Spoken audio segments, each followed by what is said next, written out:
So, the lead actress in The Acolyte, Amandla Stenberg, posted a video responding to the cancellation of the Star Wars TV show. No, it's not a cringeworthy music video this time, but her blame for why the show was canceled is equally as eye-rolling as her previous response. It's those gosh darn bigots online again, always ranting about mediocrity. Meanwhile, at the villain's hideout. Alright, gentlemen, I'd like to begin this meeting with good news. Disney has just confirmed that The Acolyte will not receive a second season due to our efforts of tampering with the viewership count. Alright, yeah. Oh, yeah. The day is ours, and because of this glorious victory, we will be adding a new member to the bunker of bigotry. I would like to present to you Jay Longbone. Don't worry, she's one of the good ones.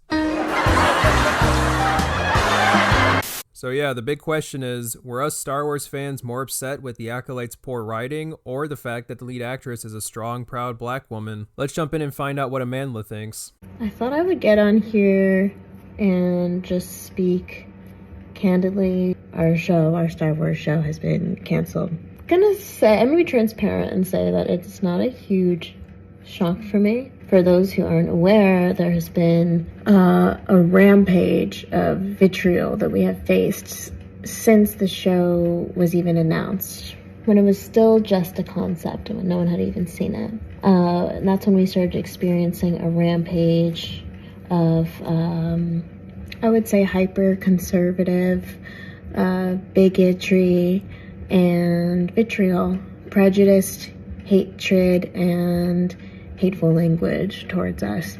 Were there idiots online saying bigoted shit before and during the premiere of The Acolyte? Yes. But how the fuck is that supposed to detract viewers? If anything, hate watching adds to engagement, and normal people aren't going to see stupid racist shit and say to themselves, well, I really wanted to see The Acolyte, but that random commenter online called the main character the N-word, so maybe this TV show isn't for me. I mean, this was the first Disney Star Wars TV show to trail off the Skywalker saga, and I'm not blaming Amandla here because she's just an actress, but even if the show was just okay, that's still not going to work. You need a really strong hook to get people invested into this new timeline. Honestly, I'm down to have stories told from the High Republic era, however, not with the writers of The Acolyte. They failed in almost every aspect of what makes a TV show engaging and entertaining.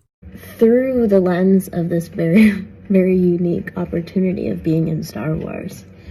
And it brought up a lot for me, a lot socio-political dynamics, a lot about my own value system, how I respond to that kind of hatred, how I move through the world at large. And it just became inarguable for me at a certain point that in order to continue to be myself, I would have to honor my value system by being vocal even within the context of working for Disney and working within the large, massive IP that is Star Wars. You can have whatever values you want, but let me introduce you to one that I believe is moral and handy. Don't lash out at dipshits online, because guess what? Most of them are doing it to piss you off, and you should do yourself a service by ignoring these dumbasses and move on. Listen, if you genuinely believe that responding to racists and having an honest discussion online will help, fine, but a cringeworthy music video isn't a genuine discussion. It's you trying to come off as badass and give off the vibe of fuck the haters. If your values are really telling you to make some shitty, stupid music video because some people online pissed you off, then you need to change your values. It's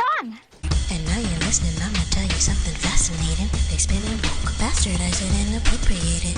Let's drop a clone, book or something with creators. Turn this shit off! It's your job to appeal to Star Wars fans, not belittle them. When you receive backlash, you suck it up and move on. Could you imagine every time someone said abhorrent shit about me online, I fucking twerk in front of the camera while singing about my feelings? To all the bullies who dare to insult my art, I just have one thing to say to you. On that topic, I just have to say it has been an incredible honor and dream for me to be in this universe. It still feels, even though, of course, I'm very sad about the show being canceled, and I'm sad about us not being able to give people who are invested into it more, because I just feel a lot of levity and joy around the fact that I got to experience it. I poured through a lot of different iterations of fan art and ship art and fan theories and Things that were just so beautiful and filled my heart with joy, despite and in the face of all of the vitriol that we received and the kind of the targeted attack, I would say, we received by the alt-right. Just that you were deeply loved. And that's a sucky thing about this situation. I do feel bad for those who genuinely liked The Acolyte and wanted more, only for it to end on a cliffhanger. However, Amandla really only should have directed her attention at this side of the fan base. I know some actors have influence when it comes to writing choices, but I'm going to assume Amandla didn't have much of a say. So for her to fixate on the negativity of The Acolyte is helping no one. It's not lost on me how the way that these events have unfolded is also due to the hyper-divisiveness of the time that we live in, that is driven, I would say at this point, by echo chambers of thought and algorithms that reinforce our biases. And I think that applies to everybody. But I think that in a particular sect of people, it manifests as a lot of fear for what is changing and a lot of hatred for anything that is other. Yeah, it's really not that deep. The show just fucking blew. I have repeated this point so many times in other videos, but I'll say it once more because it completely counters this warped mindset that it's always diversity that kills a product because evil alt-right bigots are afraid of anything that isn't white. Here, we have a Disney Star Wars TV show with a diverse cast. Want to know why this show is getting a second season and The Acolyte is not? Good fucking writing. And as a bonus, the producers don't throw a fit when someone critiques their show, which rarely happens because they have good fucking writing. And sure, there are many Star Wars fans who are afraid of change, but it wasn't the fact that The Acolyte was simply different. It's the fact that the changes did not fit the Star Wars universe. Whoever thought it was a good idea to have a modern day pop song in the end credits of a Star Wars product is brain dead.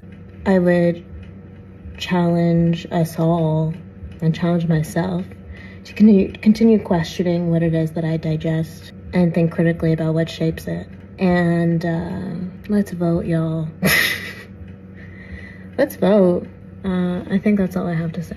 Wow, this is 10 minutes long. We'll see if I post this. And I'll end the video with this. Be as diverse as you want, but all fans are really asking for is better writing and to not belittle the fans when you receive negative feedback. Follow Andor's example and you're golden.